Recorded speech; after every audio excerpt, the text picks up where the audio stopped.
Halo teman-teman, oke di sini gue bakalan ngasih tutorial tentang penggunaan mesin jahit nih.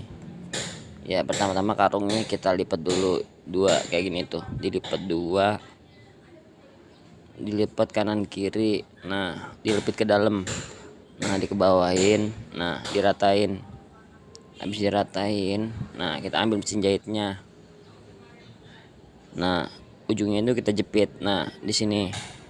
Nah kita tekan, kita dorong, enggak didorong, itu kedorong sendiri gitu aja teman-teman, gampang kan? Oke, terima kasih, bye.